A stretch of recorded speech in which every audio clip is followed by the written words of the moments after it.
listening to the Pharmacy Podcast Network.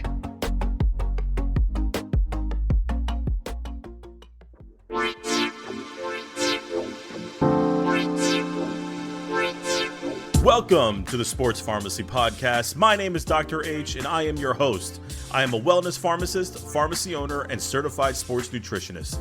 Join me while we discuss a wide range of topics ranging from health and wellness, sports, and even some small business secrets. Feel free to join our Discord for more interactions with me and other fellow listeners. Now let's get into the show. Welcome, sports pharmacy fans. I have the pleasure of having Refs Need Love 2 from TikTok, David Gerson. How are you? I'm doing wonderful, sir. Thank you so much for having me on. Absolutely, man. On a whim, I sent him an email, and I was like, hey, man, we're both refs. Let's get on this podcast together.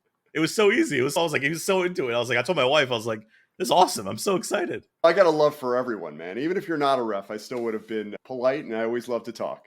I appreciate that, man. Gerson, why don't you tell us a little bit about yourself, man? And we'll get into the TikTok side of things as well. Absolutely. So I've been talking about sports and physiology and pharmacy. I've been an athlete most of my life. I was a Division I rugby player in college, but I played all sorts of sports growing up. I've always been active and then had kids. And as your kids play sports, you wind up coaching their sports. And then eventually, as my son moved up through the U.S. Development Academy in soccer and got beyond my coaching ability, and I didn't have that going on anymore, he decided he wanted to get into reffing at 10 years old. And at 10? Yeah, at 10. You could do that up until about 5 years ago. Yeah, imagine being a referee. Really?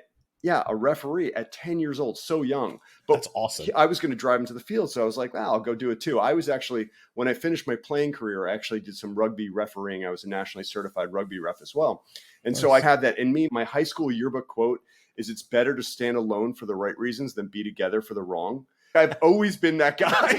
That's a good one. I'm gonna put a little note here to make sure I remember that one. I'm full of them, but I've always been that kind of person to take an unpopular stance. So being a referee is perfect for me. Absolutely, man. I'll be the first to tell you. A lot of my audience probably doesn't know I was a referee too, going through high school into college.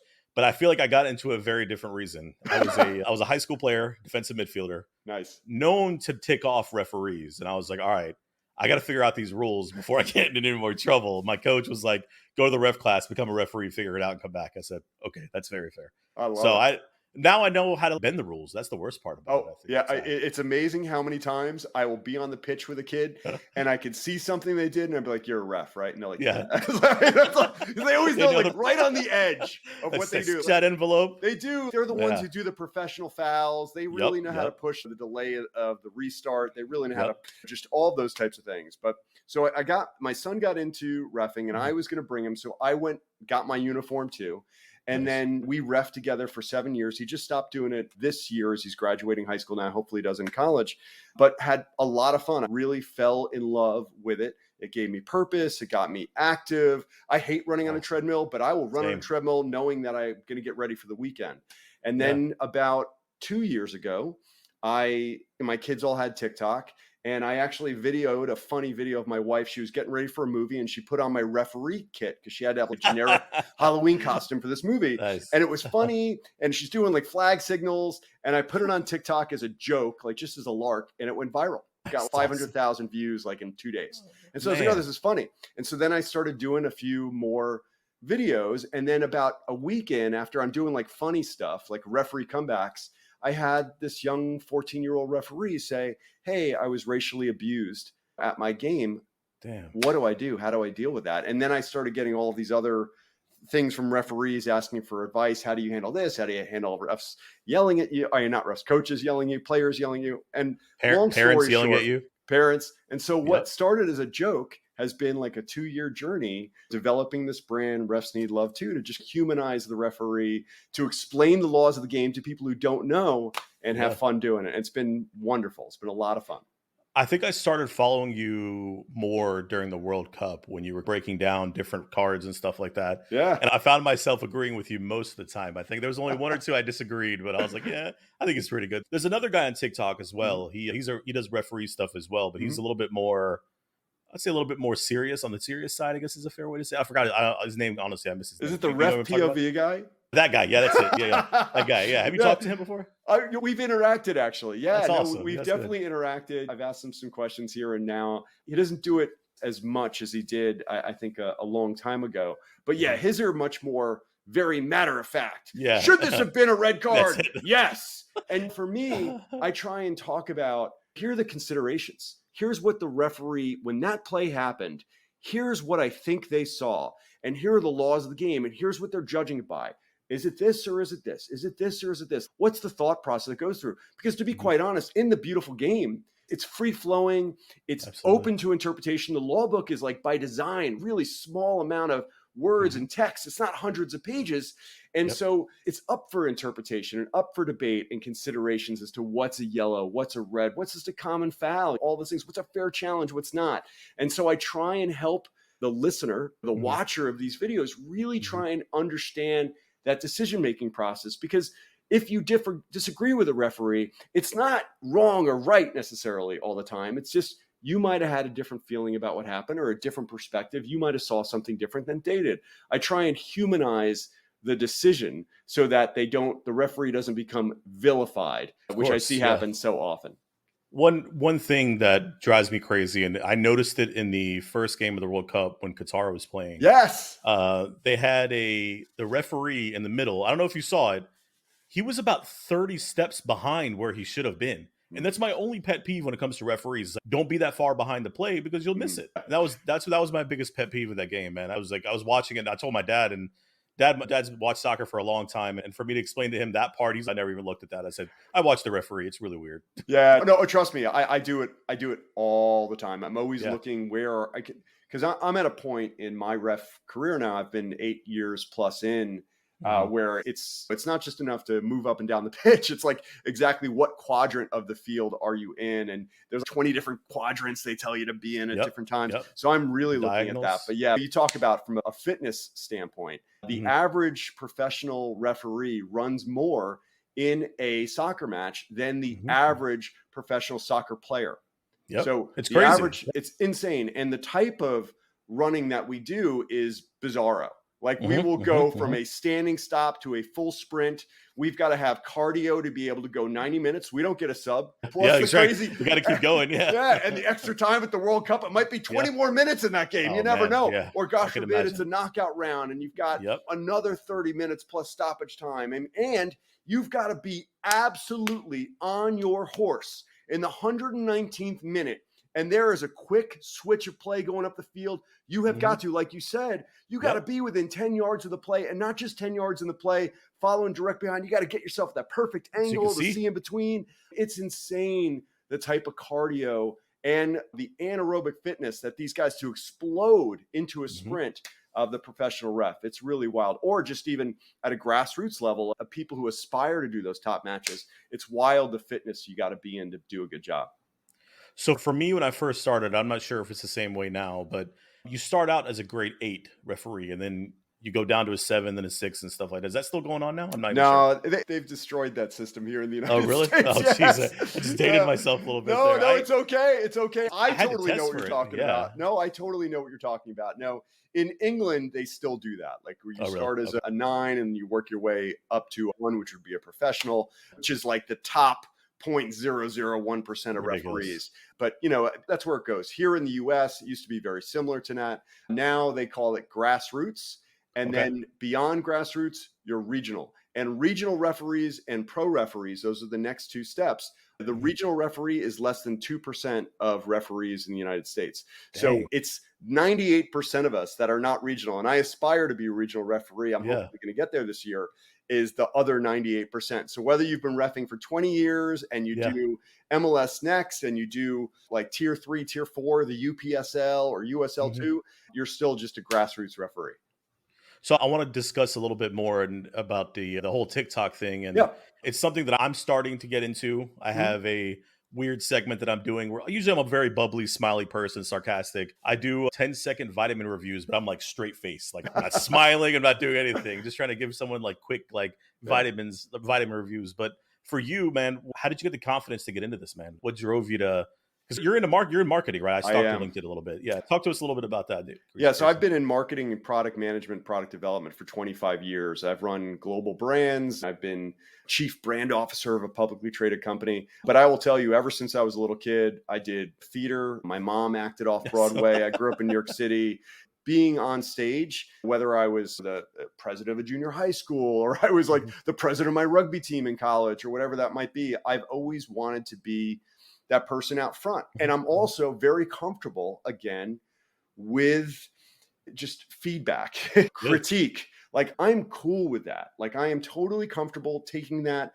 I know you're not attacking me necessarily personally. You're attacking the idea or the situation, whatever. So I love being out in front. And even today, I lead teams of people. I lead large events. So I am very comfortable with that. But the TikTok, I will tell you, has been unbelievably fascinating because it's completely, their algorithm is very egalitarian. You can connect with people all around the world every single day. And the first time someone posts a video, if people dig it and people watch it, then they'll show it to 10 more people. And if they dig it and they watch it, they'll show it to 10 more people. And I have every single day, I have people interacting with me from every continent on Earth, probably aside from Antarctica, although maybe there's a football fan there. I know, there's a few people, but I'm telling you, whether it's Norway, I am like crazy popular in like Nigeria. For real? Like for real. Like that's I have amazing. Like the data, I can't imagine it's right, but supposedly like 6% of the people in Nigeria follow me. At least that's They're what trying it to looks find like. the rules, man. That's what it is. It's bananas,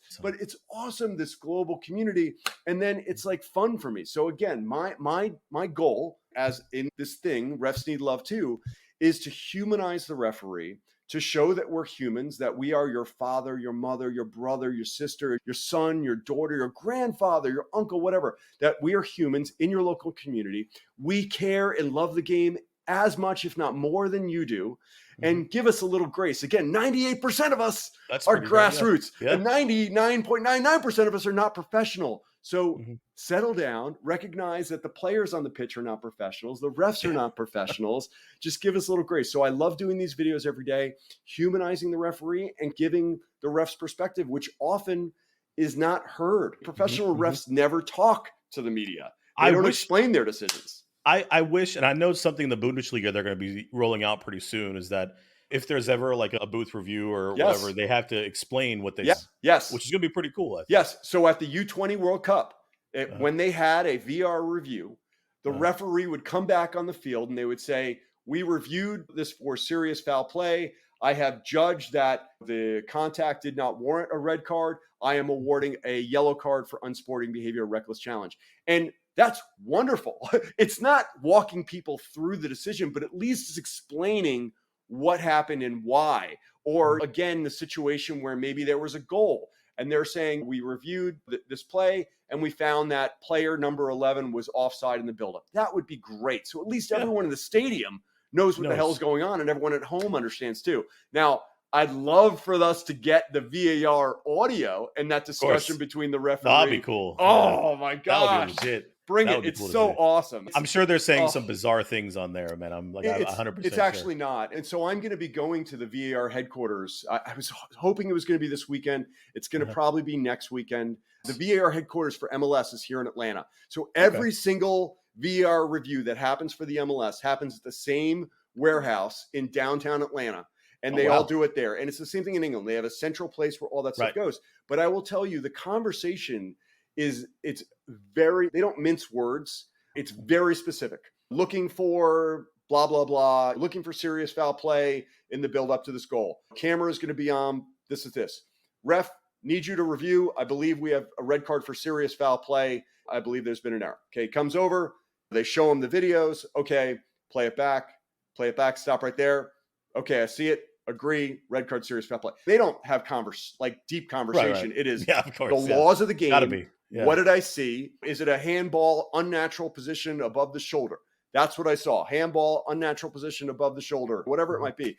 And so it's very detailed, but I promise you that would be very interesting to the viewers at home to be able to hear that. So at least they understand. And the commentators, because sometimes you have the commentators just who don't know the laws of the game, or they'll make crap up.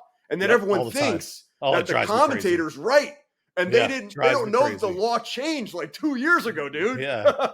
That happens. Like, I watch a lot of the Bundesliga, and that happens so many times with these American commentators. Oh, it kills me. One thing I saw on YouTube was the New Zealand Soccer Federation. There was a referee, he was about to retire, so they mic'd him up for Love that. it. And it's hearing, like, for me, I specifically, I know I spoke to players a lot, telling them, "Hey, I saw that play on. Let's move on from it." Or having those conversations with these athletes, because I've been like you and I, we've been on both sides, right? We're amped up, like, "Hey, man, what the hell just happened there, ref?" And then as long as you acknowledge that you saw something, I think that dialogue has to be there, and I think more people should hear that portion.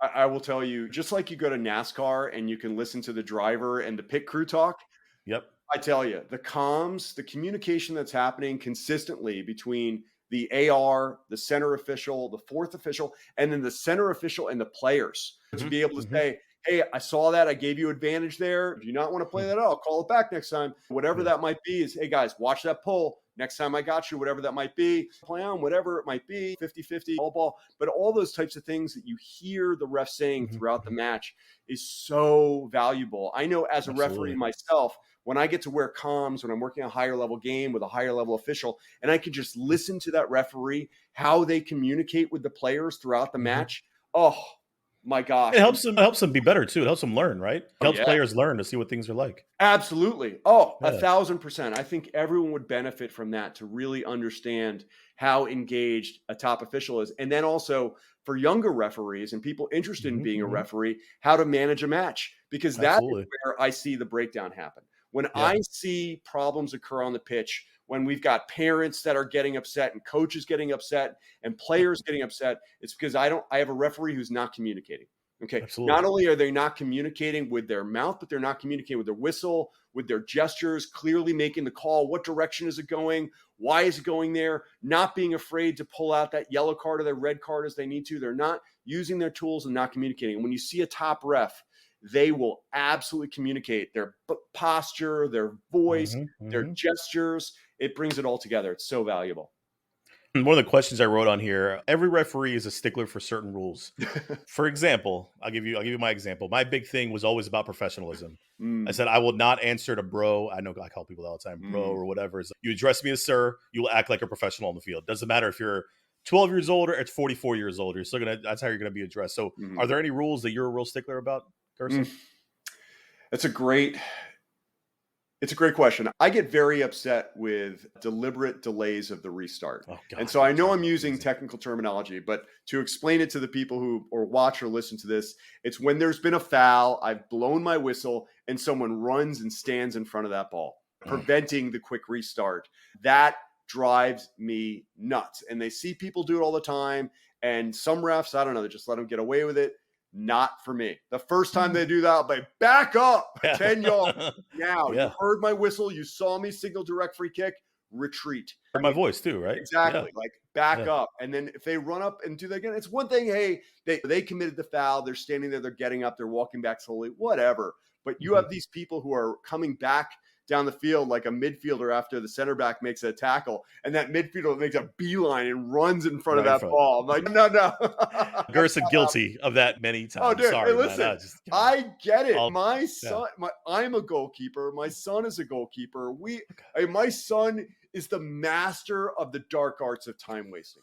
The master. If a referee is not paying attention and my kid's team is up, oh, dude. The last 20 minutes of that match, the last 40 minutes of that match, if they're up 2 goals, every goal kick, he's taking a minute off that clock. He's trying to. Every time he scoops up a ball, he's awful. The opposing parents go bananas. But if a ref doesn't address it, he's going to keep on doing it. He'll see what he can get away with every single time. Every time. Every time. Yeah. Man, you're taking me back here, Gerson, man. I miss it so much. There's something about, even for me, just like having these tournaments on the weekend and where I would play and ref at the same time, and being at the fields all day. My parents we were just talking, when I mentioned this, we were doing this. They remember when I was like 13, 14 years old, dropping me off at the fields all day and just let me stay there. And I was bringing back some memories, man. I'll be honest with you. I'm fangirling really hard right now having you on my podcast. Man. I told my wife, I can't believe I'm so excited. I haven't been this excited about a podcast. Hey, brother, your days are not behind you, man. They're in front of you. I will tell you, I had someone just today comment on my video going, hey man, I'm 40 years old. Was it too late to start reffing? I'm like, dude, I started at 40. Yes, I had reffed some rugby like when I was like 20 or something like that, but I'm 48, almost 49 now. And I'm having the time of my life. And I will tell you, although last 3 weeks I had a vacation, I didn't run like I should have. But I would say about 3 weeks ago, I was probably as fit as I've been in the last decade of my life. Absolutely top cardio for me, feeling strong, like hamstring strong, quad strong, finishing games in the 90th minute, still running past people going up the pitch. Nice. Feeling great. So I think it's something for me personally where this can be lifetime activity for me. It's not honestly, and there'll be a point where I can't do MLS Next U19 games anymore, but I guarantee I could do some U10 rec. Like seriously, I could do that probably until I'm 80 years old, hopefully. Hopefully, right? What I'm doing. Yeah. My favorite games were the over 40s and over 50 games. Those guys take themselves so serious, and man, they're out there just for some reason. We got paid the most to do those. Yeah. And having me, an 18, 19-year-old, telling these like grown men who are probably very like high professionals in their jobs, don't do that. Stop acting like a child. Let's move on and play. It's crazy to think about, right? Yeah, I tell you, it's so funny. You and I are opposite on that one. I have completely taken myself out of adult rec. Oh, I love that. I can't handle the adult rec anymore because it's like the most like silly little foul, and then all of a sudden you've got one guy on the team who wants to relive that high school moment where maybe he got pushed by the bully and he didn't fight back, and now's his chance. Now's his chance. He's gonna fight, get in a fight now. Dude, you're playing rec 7v7 like soccer. Dude, we live in Peachtree City. This ain't Compton. Settle down. Settle down. It's my gosh, the whining and stuff. I'd much rather, honestly, it's like I don't mind recreational games. Like when they're 13, 14 years old, they're having fun and they're doing it and they're active. That's great. But when the guys who are 30, 40, who just take it way too far and take it way too serious, and then also start throwing that at me. Like I had a match. So this was my last rec match where I had this really big built machismo guy. Okay. Like really like in crazy shape. And I had this young 15-year-old African-American assistant referee who called him offside correctly. And he like took 3 steps, like running towards it. It was like, what is that? That's not offside. Oh my gosh. What do you do? Oh my God. I was not cool about that. I can't have sometimes that. I am like, these are the people who should know better. You should be so thankful that you have the life where you can take the time to run around in the field with your friends and have fun and exercise and enjoy this moment. And sometimes it goes to that reptilian part of their brain where they want to be a tough guy or they want to take their stress out on someone. So I can't handle it. I don't know what it is. I don't know if I'm a sucker for drama. I don't know what. Man. When they start yelling at me, I remember one game, man, I had the mayor. So I'm from a town called in the middle of about 5 hours from Atlanta. Yep. The mayor of was playing. And I'm going to have to say this is the first time I've ever cursed on this podcast. That guy was such a little man. I was so mad at him because he was such a baby that I was like, dude, I need you to chill out. You literally represent a city, man. Make sure that you are acting such a way, and I'm 19 years old telling you what to do. So how does that say about us now? Oh, dude, I had to give the league commissioner. Like he was on the team. I had to give the commissioner a yellow card for dissent. Oh my goodness. Good. That's what they deserve it. They deserve it. It's supposed to feel good. You literally run the league. You literally give out fines for cards, and I'm having to give you a card. Oh, man, settle down, man. Yeah, no, I honestly, with the teenagers, and again, generally speaking, the higher level of competition, the ECNLs, the MLS Next, those kids, like it's like to get on that team is an achievement and is an honor. So the coaches are in control. They tell the parents, shut up. If you yell, you're sitting down. And the players are professional. They know if scouts are coming to watch them, they don't want the kid who's a complainer, the kid who's whining. They want the kid who just gets up and gets ready for the next play. And so I enjoy that. It's high level competition. It's technical. It's fast. It's fun. It keeps me moving and I enjoy it. And that's, again, it's the mental challenge. It's the physical challenge. But in the end, I want to have fun. Yeah, absolutely. I want to transition. You mentioned a couple things for me, and this is a pharmacy podcast, so I do have to throw some vitamins at you, Gerson. Is that okay? Go for it. All right. especially for athletes, whenever you talk about sore muscles or being like just from general tiredness from working out, I always recommend magnesium glycinate for all my patients. Over 50% of the general population is low in magnesium, so I always recommend it for patients anyway. But specifically for athletes, and especially for somebody that runs a lot, man, taking that at bedtime really helps relax the muscles. That's my big recommendation. So you would do that in your recovery after a day of matches? I do it every day. I work out Really? 4 days a week, but I like the glycinate specifically because it helps with stress, it helps with the muscle pain, it helps with fatigue, and they all work really well together when you take it at bedtime. So that's one of my big recommendations. Obviously, please stay hydrated, man. Oh, it's getting hot. You see me Yeah, drinking. I saw that. I've got I my saw water it. all the time. And I appreciate that. I was like, I always tell people I always have my wife got me one of these can't see it, one of these Stanley cups, and I gotta keep one next to me. Yeah, at all times. Yeah, it's amazing how this weekend whoever plans a 1:00 game in the end of July or end of June. Dude, my son is going to US regionals next week. It is in Baton Rouge, Louisiana, in the end of June. Oh God.